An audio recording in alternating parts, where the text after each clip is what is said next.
Задача эффективного общения заключается в том, чтобы передать другим людям собственную мысль с минимальными искажениями. А лучше вообще без искажений. Но все люди разные, их способы восприятия информации и образ мыслей могут различаться очень сильно. Например, чем отличается мышление женщин и мужчин? Разным функционалом, который заложила в них природа. Мужчина отвечает за внешний контур, он добытчик и защитник. У него зрение устроено так, что он лучше видит в сумерках и постоянно ориентирован на движущийся предмет. Он быстро теряет интерес к тому, что перестает двигаться, так же, как он теряет интерес к решенным задачам. Женщина лучше различает цвета, она может одновременно воспринимать контекст и много объектов. Мужчины всегда думают о цели, а женщина о последствиях. Например, мужчина думает о сексе, а женщина о последствиях секса. Она вынуждена так поступать, ей с этими последствиями оставаться. Поэтому любое событие мужчина и женщина оценивают по-разному. Он будет думать о реализации цели, а она о том, куда эта цель ведет. Если ты хочешь быть понятым, тебе придется учитывать все эти нюансы – пол, возраст, социальную группу, каналы восприятия информации. Чтобы выяснить, как человек мыслит, надо научиться за ним наблюдать.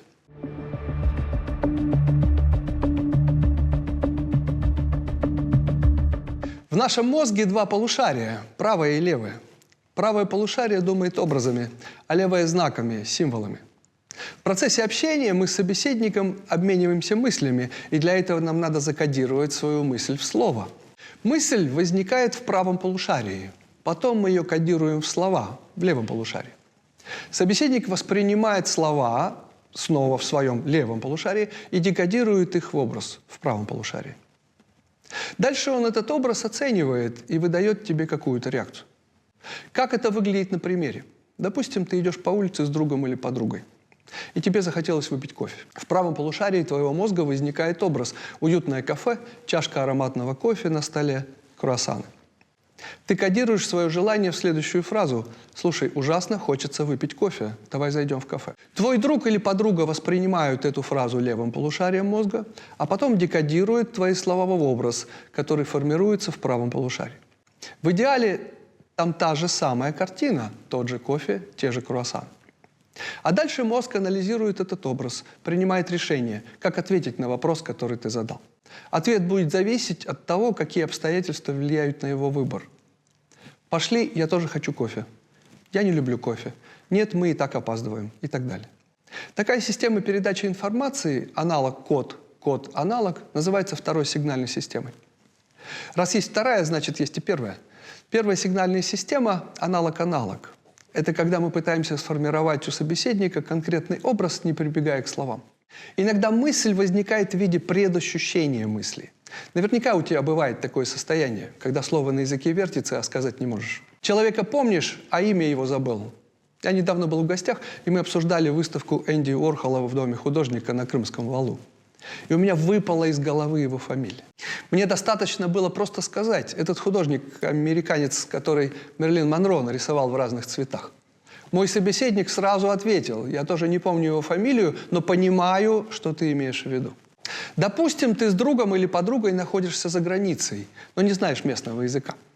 Ты пытаешься показать прохожему, что хочешь выпить кофе, и ищешь кофейню. Жестами, образами, может, рядом стоит щит с рекламой кофе. Если ты достаточно точно изобразил, он тебя поймет и укажет дорогу. Игра «Крокодил» построена на этом. Догадаешься ли ты без слов, что я имею в виду? И в ней, кстати, сложнее всего передать абстрактные понятия. Чтобы наглядно понять, насколько по-разному люди воспринимают события и окружающий мир, попробуй провести такой эксперимент. У тебя наверняка найдутся трое знакомых, которые вместе провели отпуск. Новый год, сходили на концерт или на вечеринку. Попроси каждого из них по отдельности рассказать тебе об этом. Что там было, кто там был, понравилось им или нет. В результате ты получишь 3 разные картины одного события. Допустим, ты спросил, как прошла новогодняя вечеринка. Один вспомнит, что была вкусная еда и очень достойный выбор напитков. Второй скажет, что была красивая елка, а потом еще запускали фейерверк. Он даже запомнил, что сначала были красные и зеленые всполохи, а потом все закончилось серебристым дождем на фоне темного неба. Третий расскажет, как он здорово пообщался, какие интересные были собеседники. Он может упомянуть тему разговора и чьи-то аргументы, интересные высказывания. Он вспомнит музыку, которая была классной или, наоборот, ужасной. Каждый увидел или услышал, или ощутил свое. И вспомнит свое. И кто-то поэтому скажет, что там было здорово, а кто-то, что там было ужасно.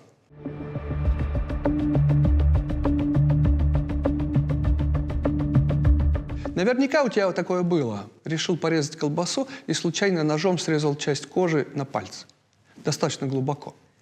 Через полгода это место не просто зарастает, на нем даже восстанавливается форма узора. Отпечаток этого пальца будет таким же, как и раньше. Откуда клетки, которые были на полсантиметра глубже, знают, какой здесь был узор? Как они его воспроизвели? Или оторвался хвост у ящерицы, потом вырастет новый, точно такой же. А откуда клетки, которые вчера были клетками копчика, знают, какое было окончание у хвоста? Создается ощущение, что существует некая голограмма, ориентируясь на которую клетки восстанавливают утраченную часть. Забавно, да? Этот голографический принцип очень подходит к описанию того, как устроен человек. В первую очередь его мозг.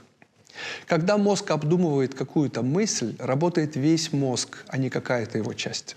И любое воспоминание хранится во всем мозге, а не в какой-то его части. Представь себе, что у тебя в руках условный кубик Рубика, некого впечатления о каком-то событии, которое хранится в твоем мозгу. Каждая из сторон этого кубика отвечает за свои ощущения. На одной стороне картинки, на другой звуки, на третьей запахи, на четвертой вкусы. Из-за того, что сигналы, которые ты получил об этом образе, пришли через разные органы чувств, этот образ очень комплексный, как разные грани кубика Рубика. Сейчас я предложу тебе вспомнить и рассказать о каком-то событии, допустим, как ты праздновал Новый год. И когда тебе из памяти, вот из этого кубика Рубика, придется вытаскивать образы, чтобы сформулировать фразу, и ты бессознательно выберешь одну из сторон этого кубика. Твой выбор будет зависеть от того, какой из каналов получения информации для тебя приоритетный. Эти каналы называются модальностями. Их, если очень упростить, 3. Визуальный – картинки и образы, аудиальный – звуки, и кинестетический – тактильные ощущения, запахи, вкусы. В зависимости от твоего выбора ты расскажешь или про елку и фейерверк, или про еду и напитки, или про разговоры и музыку.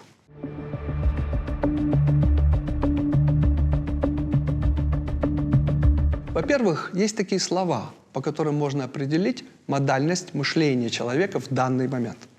Называются они предикаты. Если ты начнешь рассказывать мне про то, как встретил Новый год, и в твоем описании будут такие слова, представь себе, как это было красиво, яркая картина, прекрасные воспоминания. Это все будут слова-предикаты, по которым я могу инфицировать тебя в данный момент как визуала. Если в твоей речи они преобладают, то, вероятнее всего, из этого кубика с воспоминанием ты вытащил прежде всего изображение. Если ты говоришь аудиальные слова, созвучно, громко, шорох, то это аудиальный канал и аудиальная модальность. А если часто произносишь слова «боль», «бросать», «весомый», «горячий», «душный», «нежный», «сгладить», «тряхнуть», «тонус», «упругий», «смачный», «тошнотворный», «сладкий» – это кинестетические слова, кинестетические предикаты. Дополнительно можно обращать внимание на интонацию. Человек устроен так, что когда он анализирует визуальную информацию и говорит о картинках, то очень часто у него интонация идет вверх. Представьте себе. Посмотрите, как красиво. Когда человек работает с аудиальной информацией, то интонация обычно монотонная. Такая речь звучит как заученная. Так говорят лекторы и дикторы. А если человек обращается к кинестетической модальности, то его интонация часто идет вниз. Это было очень тяжело. Я так устал. Модальность можно определить и по жестикуляции. Когда человек описывает визуальные образы, как правило, он рисует картину перед глазами, прямо перед своим лицом. Я увидел, кран вот здесь прям стоял. Когда человек аудиальную информацию вытаскивает, он обычно жестикулирует на уровне груди и чуть ниже. Это жестикуляция лектора с мелком в руке. А когда он ищет в своих воспоминаниях кинестетическую информацию, его жестикуляция тоже внизу, как и интонация. Ты чувствуешь, что у него к этому воспоминанию все тело подключилось. Еще одна важная вещь, скорость, с которой говорит человек. 70-80% всей информации, которую мы получаем, это визуальная информация. Поэтому все визуалы очень быстро говорят. Информации много, надо успеть ее передать. Я помню, как мой отец слушал по радио футбольные матчи. Там комментатор произносил 300 слов в минуту. Столько всего ему надо было успеть описать. А аудиалы говорят в ровном темпе, не ускоряясь и не замедляясь. От этого эффект монотонности только усиливается. Меньше всего информации в кинестетическом канале, поэтому у кинестетиков замедленный темп речи. Но для того, чтобы правильно общаться с человеком, мало выяснить его модальность. Нужно понимать еще, какая у него в данный момент стратегия мышления. Потому что в разных ситуациях он может проявлять себя по-разному.